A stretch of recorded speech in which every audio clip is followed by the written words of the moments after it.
Yo, put me in the game, coach. I knock it down at the buzzer, like my name go. MJ fadeaway, ayy. I'm a game closer. Pull up in that blacked out truck, like my name Ghost. Hit him with that fist pump. I just won the game, yo. I make a champagne ghost. You know, the WWE are in a real tight spot right now. I mean, I don't know what to say. The WWE can't win for losing. They've got injuries all over the place. Every time they get a story going, a good feud, the person gets hurt and they're out for the next 6 to 8 months. And it just blows up everything. And then they have to pivot. And sometimes that doesn't work out in their favor. Sometimes it does, sometimes it doesn't.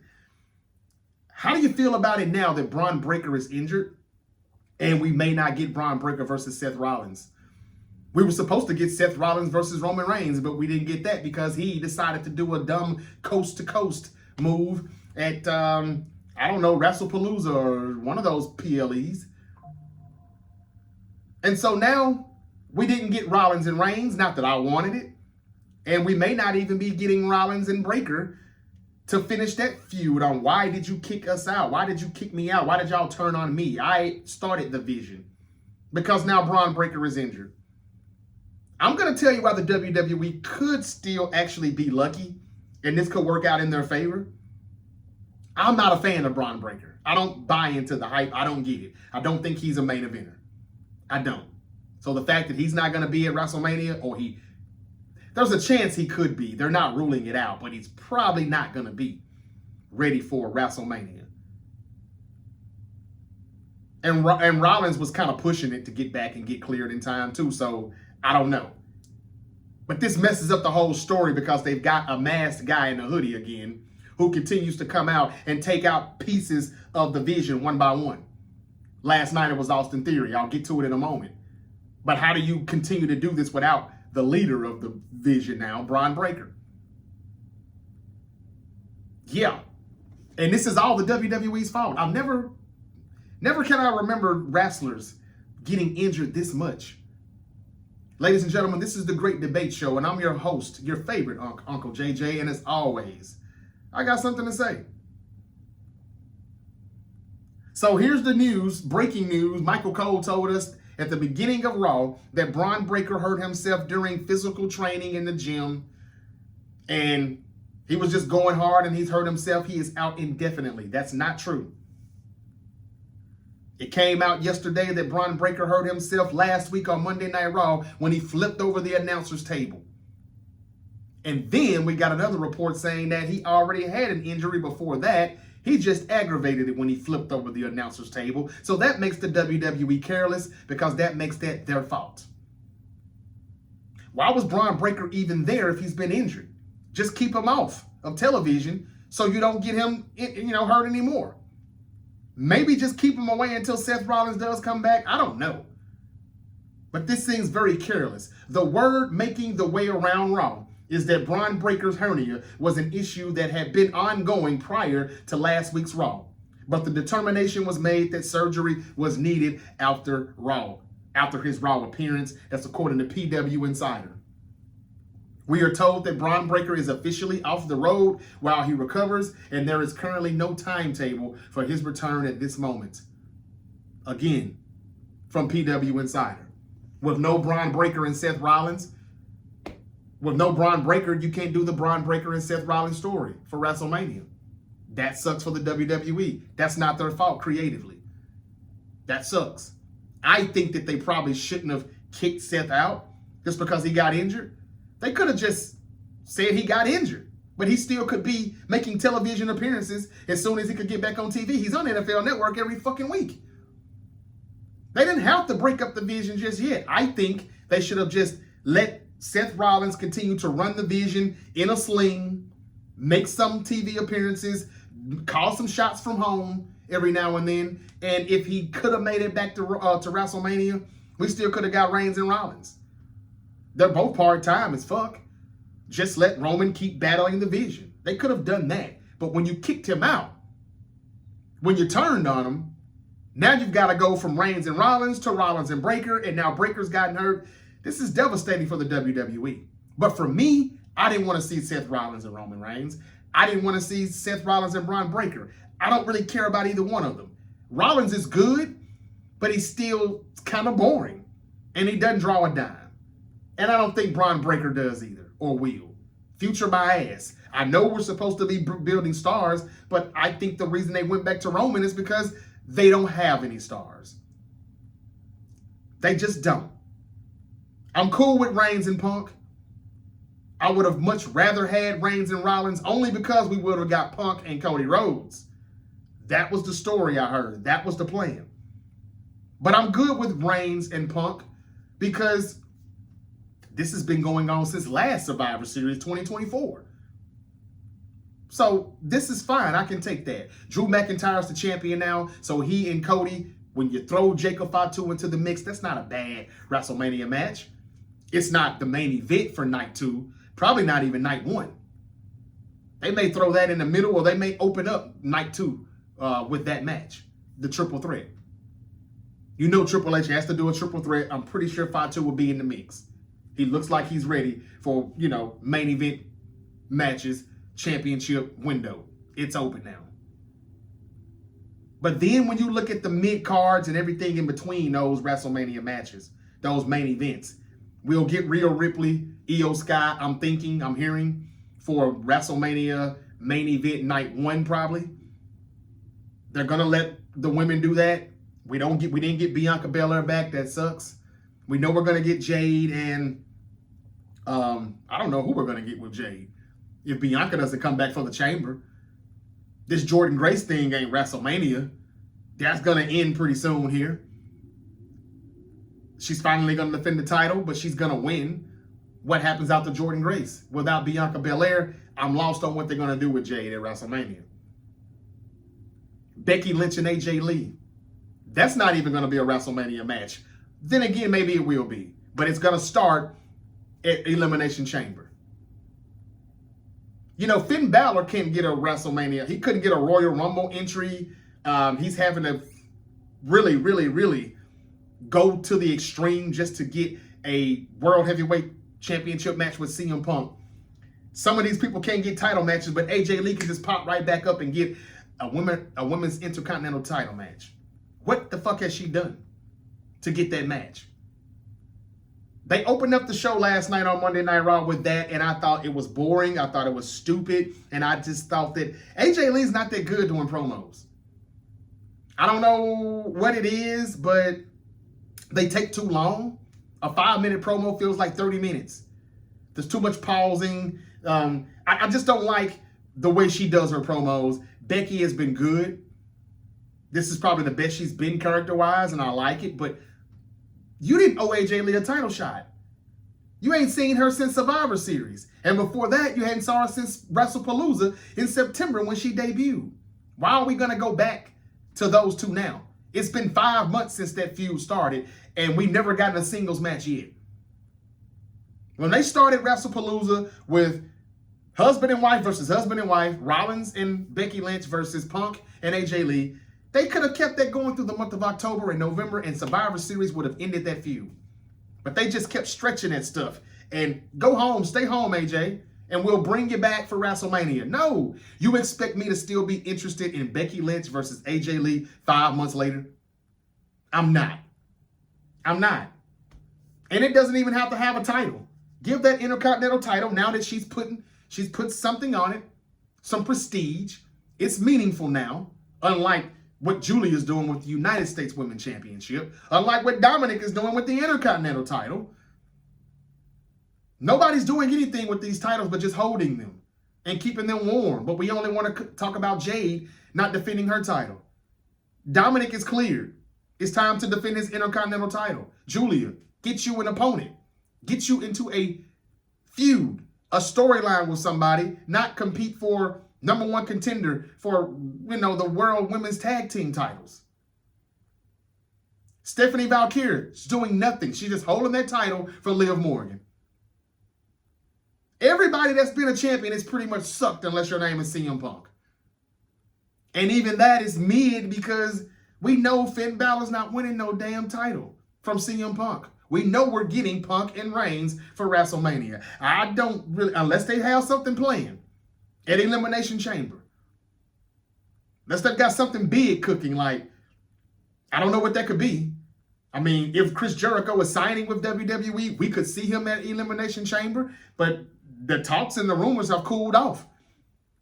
There are reports now that it came out that he hasn't signed anything with WWE. So unless Chris Jericho shows up at the chamber and he screws Punk and he says, I'm the best in the world, and I'm sick of hearing you say it, and now I'm coming over here to destroy this company just like you came over there and destroyed that company, that would be good.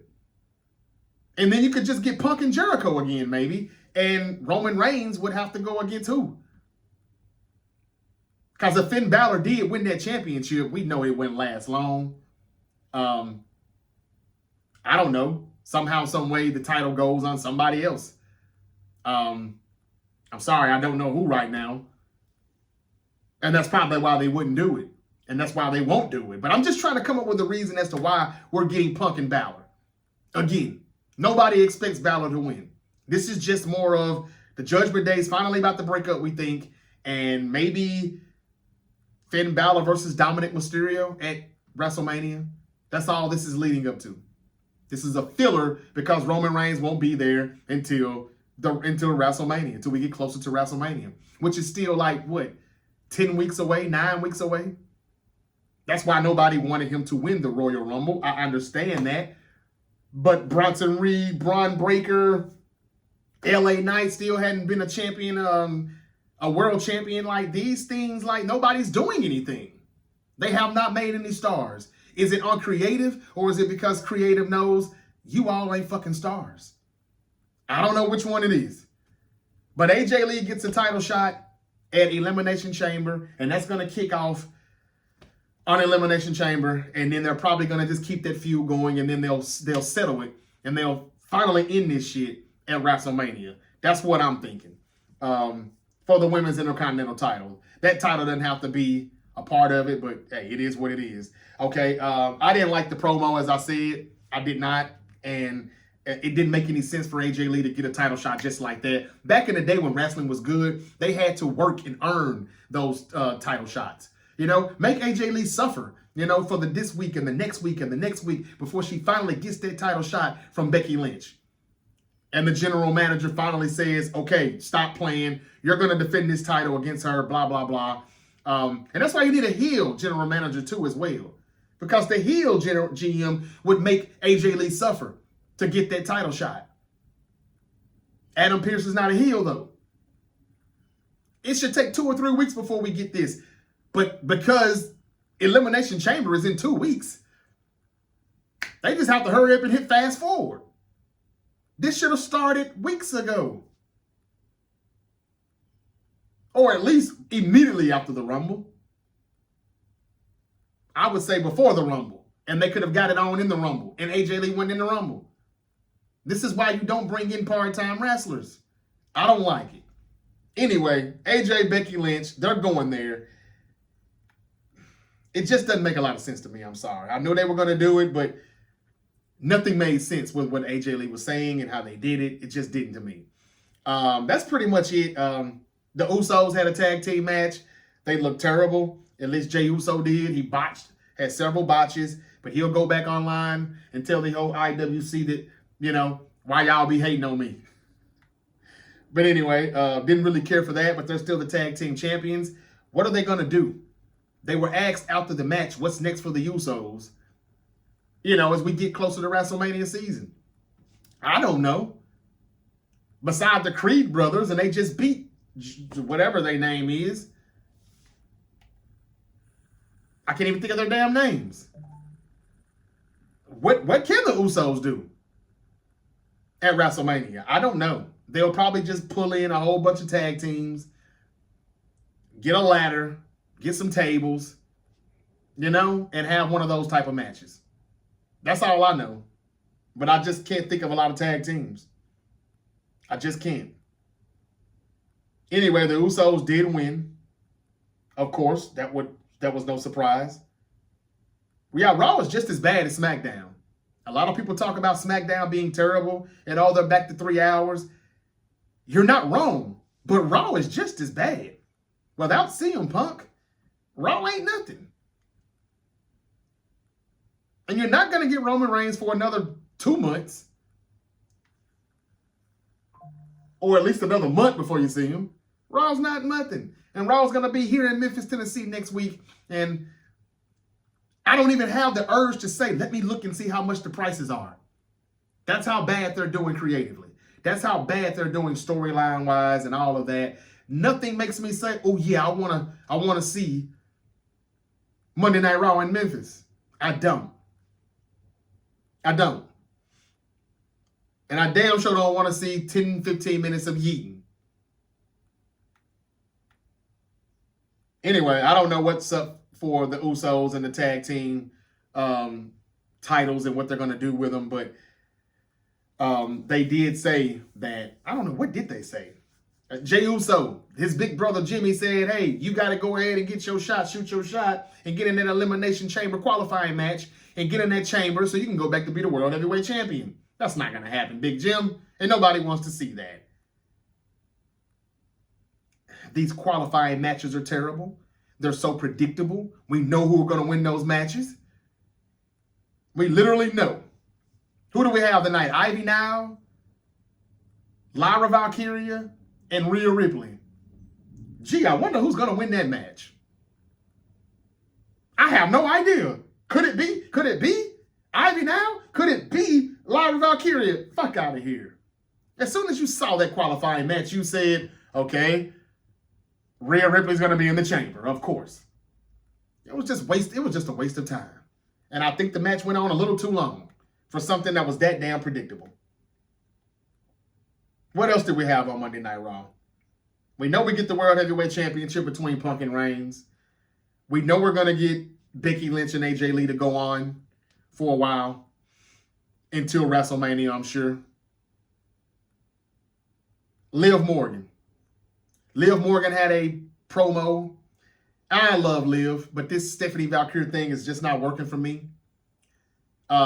She's continuing to tell people that she's going to take her time to pick who she's going to face at WrestleMania for her title shot. Will she go after Jade Cargill and the Women's WWE Championship on SmackDown, or will she go after Stephanie Valkyrie, the Women's World Champion on Raw? We know she's not going to face Jade. I'm pretty sure she's going to face Stephanie Valkyrie. But Stephanie Valkyrie just can't make a good story. I'm sorry. She can barely speak English. She's trying. Bless her heart. She's trying, but she's just not that good. It takes too slow. The promos are too slow and long, and it just doesn't look that good to me. I mean, who saw that promo last night and was like, oh, wow, this is interesting? Liv Morgan and Stephanie Valkyrie. No. And this has nothing to do with injuries here. They've been knowing that Liv Morgan was going to be the champion. They knew she was going to win the Royal Rumble. I've been hearing this before she even came back from her injury. But they should have gotten that title off of Stephanie Valkyrie before Liv Morgan won the Rumble, because this is not going to be entertaining. This is not interesting at all. It's just not. So the promo between the two, man, Liv Morgan just said that, Stephanie Valkyrie couldn't wear what kind of shirt Liv Morgan was wearing. I'm hot. I'm a hot girl that loves Dominic Mysterio. I don't think anybody believes or agrees with Liv when it comes to that. Because I think most people would say Stephanie Valkyrie is a hot girl too. But all Stephanie Valkyrie said was, I hope you pick me so I can beat your ass at WrestleMania. You can't really get the best of promos when you just can't speak, a lot of words in English. You just really can't. So they had a few words. Liv Morgan said something to Stephanie Valkyrie, and then Dominic got in her face and she slapped him. He hits the ground as if he's so hurt. Liv Morgan looks like, oh my God, baby, are you okay? But they're not going to touch each other or anything like that. So she just stays in the ring and she tends to her man, her BF, Dominic Mysterio. They got time to, develop this story and get it to going somewhere, but I don't feel nothing. And they need to do something in order for us to feel. Like for the people who want Stephanie Valkyrie to retain her title, something needs to happen for people to feel sorry for her and want her to keep that title. And Liv is going to be Liv. She's going to do great, but I feel like she's going to have to carry Stephanie Valkyrie through this. And this is who y'all pushed. This is who y'all wanted to get pushed so fast to the main roster. And you put the rocket on her, and she's a champion, but now what? Tiffany Stratton was terrible as a champion. Jade Cargill has been terrible because she has no competition. But let's not act like Jade is the only one. Stephanie Valkyrie, they've done nothing with her in this title run. Julia has done nothing in her 2 United States Championship runs. And Chelsea Green is still just the butt of everybody's jokes. This is not good, WWE. All you've got to fall back on is Punk and Reigns and Cody Rhodes chasing McIntyre for that title. That's all you got. That's the only leg you got to stand on. What else do we got here? What else do we have here on Raw? Well, again, just another boring Monday Night Raw. Like, it doesn't feel like a PLE is coming up in 2 weeks. It just doesn't. It just doesn't. It's just a whole bunch of filler of a show. We got Rhea Ripley in the qualifying match. I told you how that was going to end. She won. What a surprise. So predictable. Rhea Ripley is advancing in the Elimination Chamber. And I think, is she the first lady? Is she the first woman who has qualified? I know we got LA Knight and Randy Orton for the Chamber so far on the men's side. I'm trying to see. Either way, the bigger stars are going to be in the Rumble. Next week, Asuka is in a qualifying match. Oh, Tiffany Stratton. She already qualified Friday night on SmackDown. I don't think Tiffany Stratton had to make the Rumble. Had to make the Chamber. But she beat Lash Legend and I forgot. But we knew she was going to win because these qualifying matches are so damn obvious. They're so predictable.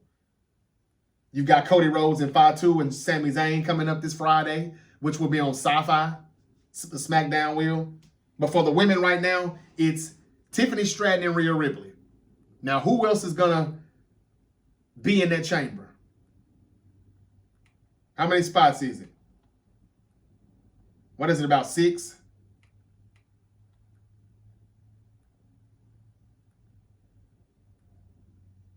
Yeah, 6 spots. So we got 4 more spots.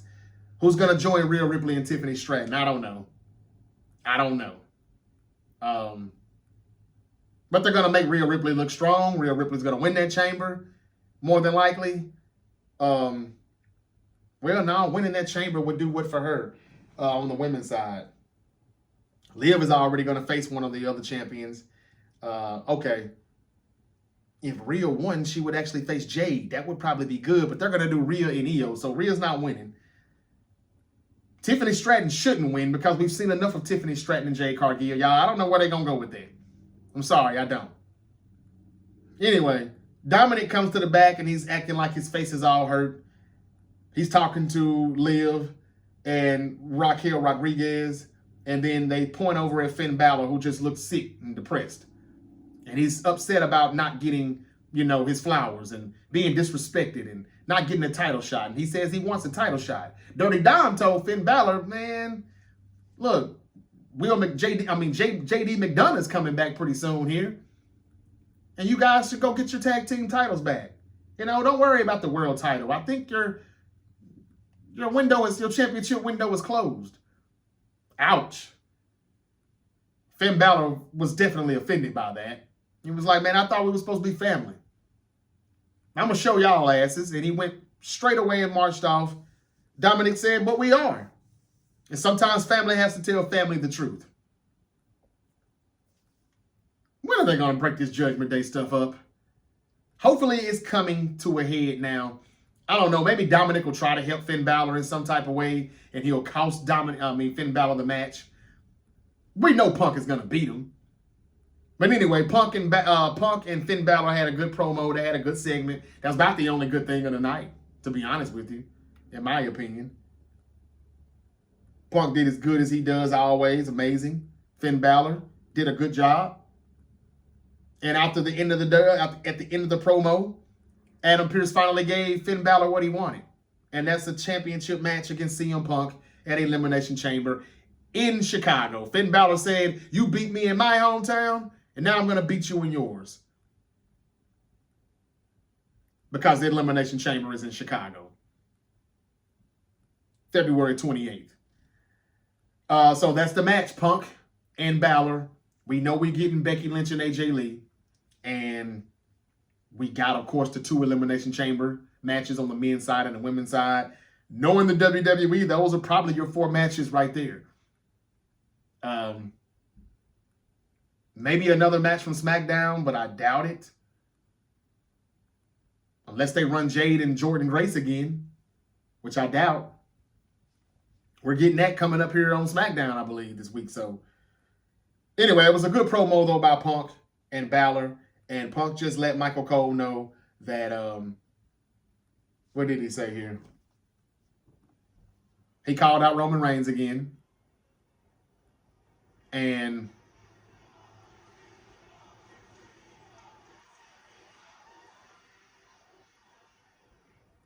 after hearing a bunch of OTC chants, Punk said, "Man, how can you hate me? I don't think you really hate me." He said, "I think you really hate what I'm trying to build." And he said that you can't stop him. Or you can't stop it. I think that you hate that you can't do a damn thing about it. This is Punk talking to Roman Reigns. And he said at the end of the day, what you're really going to hate is the fact that they're going to raise my hand at the end of WrestleMania saying, "And still, World Heavyweight Champion, CM Punk." CM Punk said, "I don't think Roman Reigns really hates me. How could you hate me? But I think you hate everything about what I'm doing and what I'm building, and there's not a damn thing you can do about it." CM Punk always does a good job, and we know he can carry this whole feud until Roman Reigns comes to work. But I really wish they would stop that. I think Roman should have won the Rumble, but I think that in order to shut the fans up with the part-time work stuff, he's got to come to work more. The WWE really needs to stop giving these wrestlers these part-time schedules. Why? So what, you earned a lot of money. Anyway, we get to the Vision. Adam Pearce is in the back, and he's interrupted through a conversation with someone else. And Paul Heyman basically says, "Man, you got a lot of nerves."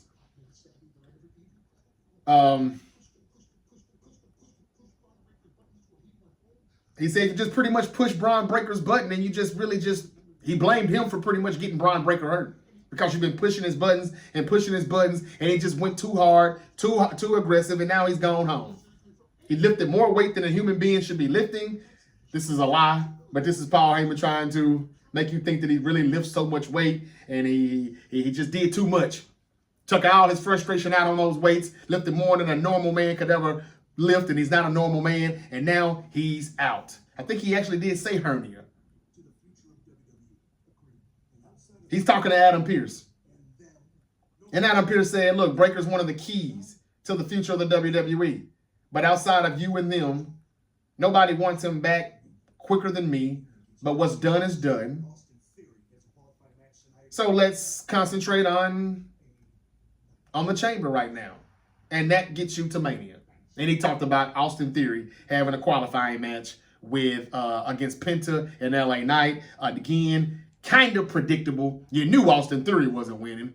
And I didn't really think for one second Penta was going to win either. I know it's hard to say when it's LA Knight. You know, he's a fucking loser now because Triple H and Creative don't like him. But they're going to get the bigger stars for the chamber, and then they'll screw them over like always when it matters the most. So fast forward, LA Knight, Penta, Austin Theory. That was the main event of the night. LA Knight won. The end. And I don't even think it's exciting, we did get the masked man in all black come back out again. And he curve stomped the shit out of Austin Theory outside, planted it good. And that's when we saw Logan Paul, so you got to stop saying it's him.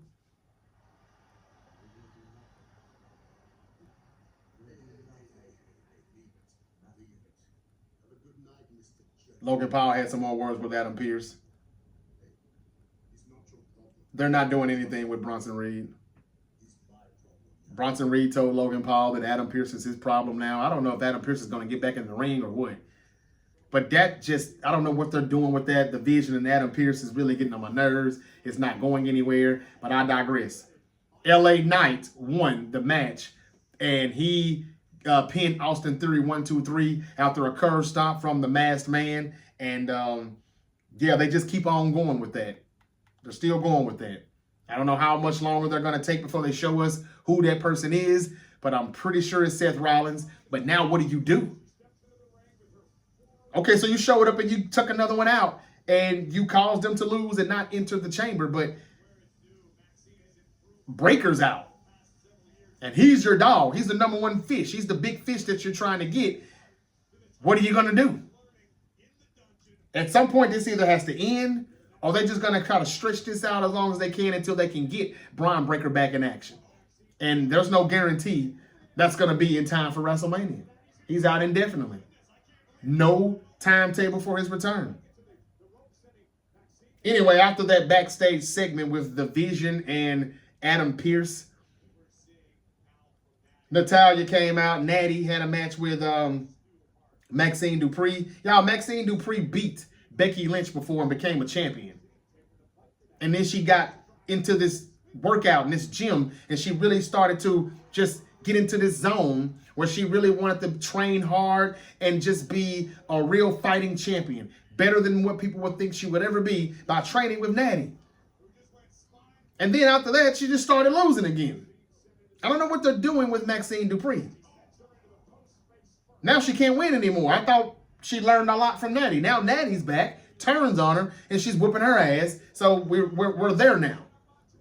I'm okay with Maxine Dupree not winning the title the second time around, but I thought she should have. I mean, do that just for her and Natty to have a feud? Nobody just doesn't take Natty serious. So I think Maxine Dupree won the match, or it was a non-contest or something, disqualification. Natty just started to attack her and started fucking her up pretty good out on the announcer's table. She started hitting her with a whole bunch of right fists, and the referee just, oh no, it was a count out. It was a count out. Natty was beating her ass, and she didn't give a damn about the count. And then she just kept attacking her out on that table, on the announcer's table. I'm sorry, y'all. Maxine Dupree needs to start talking, cut a promo, let it be known how you're tired of taking Natty shit. Make us believe and feel sorry for you so we can want you to beat Natty. I'm not feeling it. Anyway, AJ Lee came out to help her friend Maxine Dupree because, of course, she was getting her ass kicked.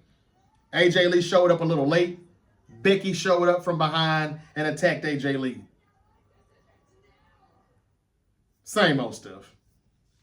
LA Knight cut a promo, getting you ready for the main event match. And that was pretty much it. That was pretty much it. I told you about Javon Evans. Very, very good entertainer, good wrestler, 21 years old. But I feel sorry for him because he's stuck in this whole El Grande Americana stuff. I mean, since he's been on Raw to the main roster, all he's did is have matches with El Grande Americana. The OG El Grande Americana. And they won the tag team match against man,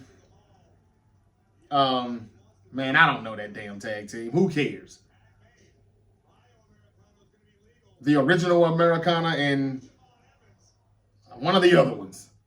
No, I don't know what they're doing with that. But it's time for them to get Chad Gable back to Chad Gable. That'll be a WrestleMania match probably, though. The original El Grande Americana versus the other El Grande Americana. And I think that Ludwig Kaiser, who's very loved in AAA, they'll keep him like that.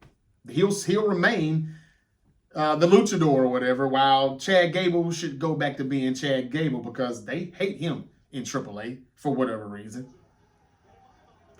But yeah, they won that tag team match. Who cares? The end. Javon Evans, though, very entertaining. He had a hell of a whatever cutter you want to call it, as the guy jumped off the top rope. He met him from the other rope, and it was great timing. They got a great angle, the camera guys did, and in slow motion, that is beautiful on how he got this cutter in the air and, dropped him. At the end of the match, they were trying to get the mask off of the fake El Grande Americana, but of course, that did not work. We probably won't see that mask come off until WrestleMania. And to think that they're going to stretch this for the next 9 weeks is really, really a snooze fest. Raw was kind of a snooze fest last night. Rocket Arena, Cleveland. I just wanted to just talk about it because I hadn't did my Raw stuff in a while, but it's WrestleMania season. Byron Sexton was in the back with Gunther, and he basically was just telling him, hey, WrestleMania season is here, road to WrestleMania. And how are you going to get to the chamber? Well, he's in a qualifying match. Gunther said he's going to go to WrestleMania and he's going to be the WWE's champion at the end of the day when it's all said and done. The WWE championship. So that means he's going to beat Drew McIntyre or Cody Rhodes.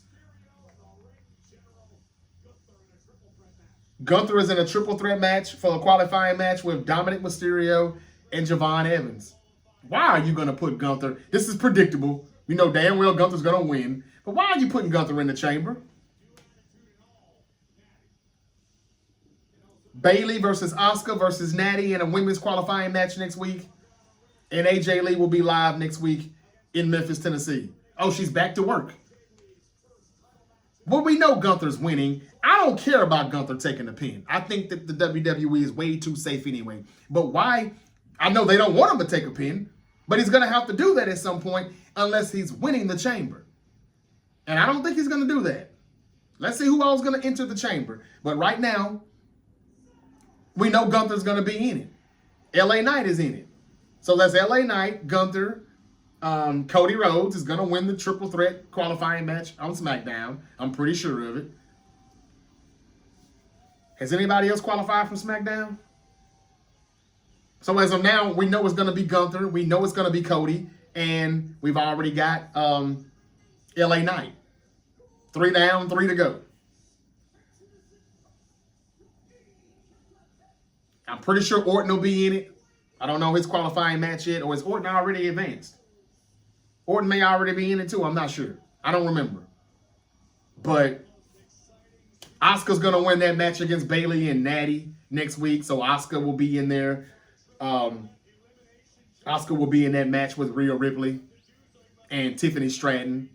And then that'll leave 3 more for the women. That's the only reason why we're having these matches, because they're trying to hurry up and get to the Elimination Chamber, but they're just so predictable. I mean, y'all know who's winning every last one of these qualifying matches. That's about all I got, though. That was it. Main event. Again, LA Knight wins. Austin Theory gets curve stomped. How are they going to continue to do this with Braun Breaker being out? And if this is Seth Rollins, which I'm pretty sure it is, how long is he going to have to do this until he can get the Braun Breaker feud and that match going? Or is he going to have a match with Bronson Reed instead? Or is he going to have a match with Logan Paul? I don't know. But Braun Breaker is out indefinitely, but yet they still let the masked guy in all black come out and curve stomp Austin Theory. And I mean, he got a good one on him. That doesn't look like Seth Rollins. I'll say that. But, I mean, it's still going to be Seth Rollins at the end of the day. Logan Paul and the rest of the division went in pursuit to get him, and he got out of there. He broke out. They're saying it's Grayson Waller, but I think he's still just covering for Seth until Seth... It could be Seth. Seth has a bad shoulder, but, I mean, you can still curve stomp somebody. But Seth Rollins has said, I can't do anything else. But you guys are smart. You'll figure it out. He's kind of saying, yeah, it's me. It may not be me physically, but it will be me when it's over with. That's all I know. Monday Night Raw was, again, not that good. But congratulations to LA Knight. They're just using him to get him in the chamber and get everybody's hopes up, and then he won't win. You know he won't. And I think if Cody Rhodes wins the qualifying match on Friday Night SmackDown against Fatu and Sami Zayn, I think he's probably going to win the chamber because, well, he's got to get to WrestleMania somehow. And that's how he's probably going to do it, by winning the chamber. Right now, it's Randy Orton and LA Knight. Randy Orton has already qualified. I was right. And Cody Rhodes will be the next one. So that's Randy Orton, LA Knight, Cody Rhodes. Who will be the other three that will join in the Elimination Chamber? Probably Damian Priest. No, I'm sorry. Damian Priest was already in a qualifying match. Wasn't he? I don't know who the other three will be. Not a lot of big names to choose from. I thought if Damian Priest has not been in the match, then he'll probably be another one. And you know he's not winning. And I don't know. Could Trick Williams be in it? I wouldn't mind it, but Obafemi, could he get in it? We'll see. But Cody's going to win it. And the women's side, I don't know. I don't know if Bianca Belair is not coming back. Paul Heyman was pretty pissed at Adam Pearce, and he said, you did this. I didn't do anything. I didn't get involved. And look how you're screwing my people. The Vision really look weak right now. If it's Seth, how long is this going to go? That's it for Monday Night Raw. I hope you all enjoy it. Leave me a comment and tell me what you think about it. I'm going to come back with some more content where I'm going to be talking about the NFL and why the New England Patriots couldn't get the job done against the Seahawks. And I'm also tell you why there's quite a few teams out there that should be very, very disappointed in themselves. Owners should be disappointed with their front offices when they look at the general manager and say, hey, you used to have Sam Darnold on this team. Look what he just did. Hey, excuse me, didn't Sam Darnold play for our team? Why is he not here anymore, and why is he over there winning a Super Bowl? I'll talk about all of that and more. Follow The Great Debate Show. Subscribe to The Great Debate Show. Follow on all social media platforms so you can see this content coming through all week. Now that the season is over, we'll talk more basketball, more NBA hoops, more college hoops, and we'll start back with some of these great debates. You know, top 5 this, top 10 that. You know, debates of today and of old. We'll get back to that because there's not a lot to keep up with. There's not going to be a lot to keep up with until free agency, and I like that because it's kind of getting slow. I can start back breaking down some other things. 49ers, what are they going to do this season? The Seahawks just won the Super Bowl in the Niners Stadium. I really hope that got Jed York hot.